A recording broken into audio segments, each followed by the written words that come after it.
கற்கோவளம் பகுதியில் சிறு தொழிலில் ஈடுபடுற மீனவர்களுக்கு ஒரு பெரிய பிரச்சனை ஏற்பட்டிருக்குது. என்னென்னு சொன்னால், இந்த கடலில் அட்டை தொழில் செய்கிற கிழக்கு மாகாணத்தில் இருந்து வர்றவைகளால் இங்கே அவையில் சிறு தொழில் செய்கிற அந்த வலைகளை அறுத்து கொண்டு போகிறதாக மீனவர்கள் முறைப்பாடு அளித்திருக்கிறார்கள். குறிப்பாக பார்க்க போனால் அந்த சம்மாட்டிமாரன் சொல்லப்படுற தொழிலை வைத்து நடத்துகின்ற முதலாளிமார் இது தொடர்பாக முறைப்பாடுகளை மேற்கொண்டிருக்கிறார்கள். பல்வேறுபட்ட வகையில் அவர்களது தொழில்கள் அறுத்து செல்லப்படுவதாகவும் இதனால் பெரிய பாதிப்புகள் ஏற்படுவதாகவும் அவர்கள் தெரிவித்திருக்கிறார்கள். எனவே இது தொடர்பாக இவர்கள் சமாசத்துக்கு அறியப்படுத்தியும் எந்த விதமான நடவடிக்கைகளும் எடுக்கப்படவில்லை என்றும், எனவே இவை தொடர்பாக அவர்கள் முறைப்பாடுகளை அளித்திருக்கிறார்கள். அவை தொடர்பாக இன்றைய காணொலியில் நாங்கள் பார்க்க போகிறோம். வாங்கோ காணொலிக்குள்ள போகலாம். இன்றைய தினம் கற்கோவள பகுதியில் அமைந்திருக்கின்ற இந்த மீனவர்களுக்கு ஏற்பட்டிருக்கின்ற இந்த பிரச்சனைகள், இதனால் பாதிக்கப்பட்ட அந்த மீனவர்களது கருத்துக்களை இன்றைக்கு நாங்கள் கேட்க போகிறோம். வாருங்கள் காணொலிக்கு செல்வோம்.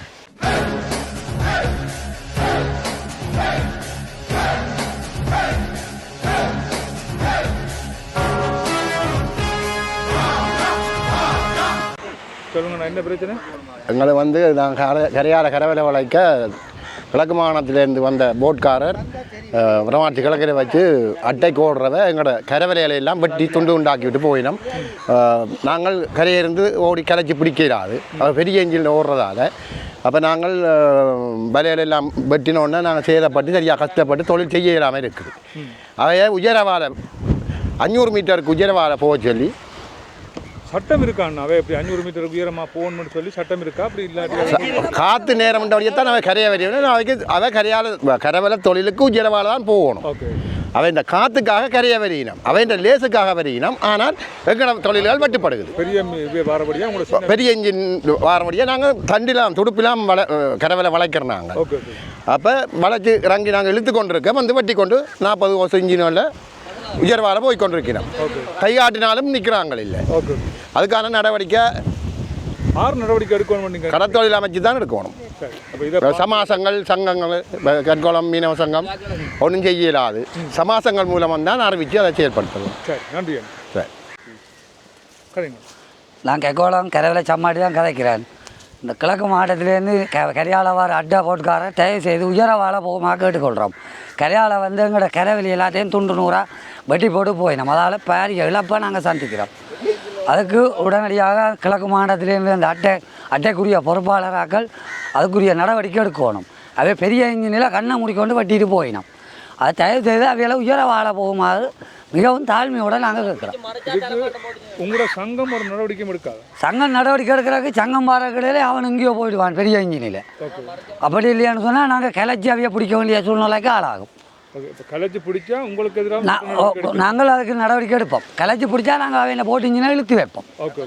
எங்கிற கரவலையை அவை பார்வையிடட்டும். அப்படி துண்டு உண்டா வெட்டி இருக்கணும். செய்கிறாக்கள் யார்? தமிழாக்கள் அங்கே கிழக்கு மாவட்டத்திலேருந்து ஓடி வர அட்டை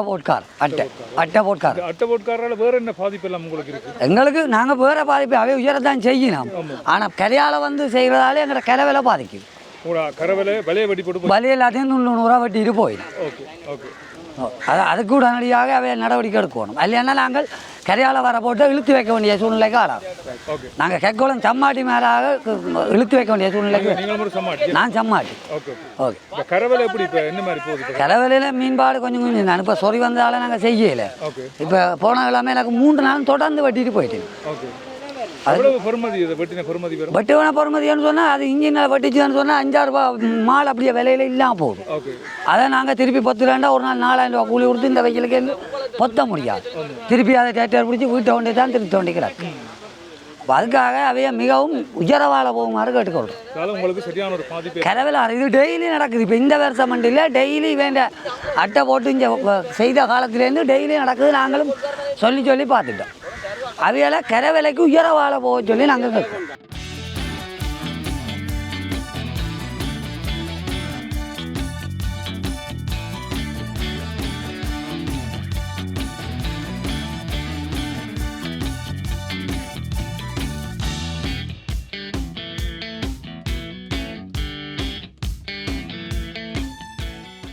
கிலோ சூடாயண்டா இப்போ என்ன மாதிரி உங்களுக்கு இது லாபமாக நட்டமா? லாபம் பெறும். லாபம் சில பல பேருக்கும் கூலி கொடுப்போம். ஆமாம். கூலி 2000 3000 கூலி கொடுத்து மீதி எண்ணெய் செலவழிச்சு எண்ணெய் காசு எண்ணெய் இப்போ விலையேறி இருக்குல்ல, அதாவது உங்களுக்கு என்ன மாதிரி எங்களுக்கு பாருங்க இப்போ கிட்டத்தட்ட பெரிய இன்ஜினுக்கு 40 லிட்டருக்கு மேலே போகும். ஒரு நாளைக்கு 40 லிட்டருக்கு மேலே போகுது. இந்த சூடாக்கி போகிற கடலுக்கு 40 லிட்டர் 40 லிட்டர் போகுது 28 கிலோமீட்டர் கரையில் இருக்கு. கரையில் இருந்து. அப்போ இது சம்பந்தமாக உங்களுக்கு ஏதாவது மானியங்கள் எதுவும் தந்திருக்கா? மானியங்கள் தரலன்னு சொல்லி இப்போ பதிஞ்சிருக்கணும் ஒன்று இன்னும் அதுக்கு கொடுப்பன பண்ணி இது உள்ள கரைவேலுக்கு இல்லை இதெல்லாம் இன்ஜின் சூட விலை. சூட வேலை. சரி சரி ஃபுல்லாகவே மீன்பிடி படகாக தான் இருக்குது பாருங்க.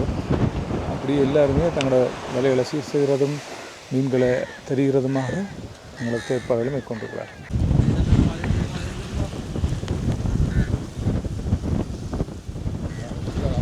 இந்த இதைத்தான் தெரிஞ்சு கொண்டிருக்கணும் சூடை. இப்போ இந்த எண்ணெய் விலையேற்றம் உண்டு, அதை விட சூடை அரிதாக கிடைக்கிறதால இது இப்போ சரியான விலை போகுதுன்னு சொல்லினோம். 600 ரூபாய்க்கு 1 கிலோ சூடை கூலருக்கு ஏற்றுறதா சொல்லி நம்ம சந்தையில் விற்கிறதில்ல, இது கூலருக்கு ஏற்றுறேன்னு சொல்லினோம். 500 ரூபா லாபமாக நட்டமாக இது இப்போ லாபம் இங்கே காற்று தான் கொஞ்சம் கஷ்டம் தான் ஓடி பிடிக்கணும். Okay okay.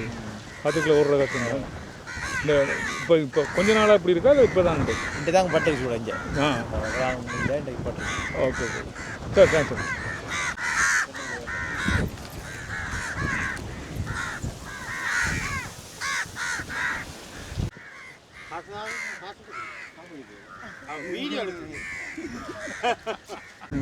முந்நூறு கிலோ சூடையாமல் இருக்கு இன்றைக்கு. எத்தனை பேர் அந்த போட்டில் போயிருப்பீங்க? 2 பேர் தான். Okay okay. மற்ற இதில் நிற்கிற ஆட்களுக்கெல்லாம் சம்பளம் நாங்களும் எங்களுக்கு சம்பளம் தருவீங்களா?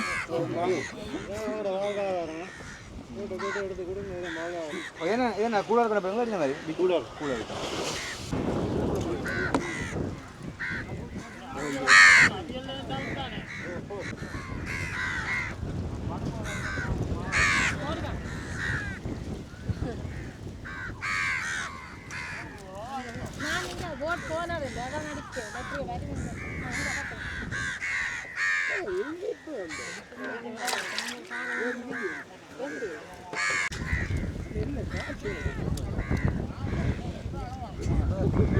கரைக்கு போய்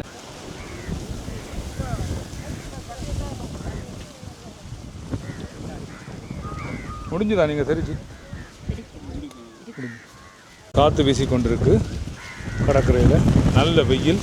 இந்த வெயிலுக்கு 2 தான் வெயில் இந்த மீன் வேலையில் செய்துകൊണ്ടിருக்கணும். கதைக்கிற போதே உங்களுக்கு தெரிஞ்சிருக்கும் இந்த சத்தங்கள் எப்படி வருதுன்னு சொல்லி.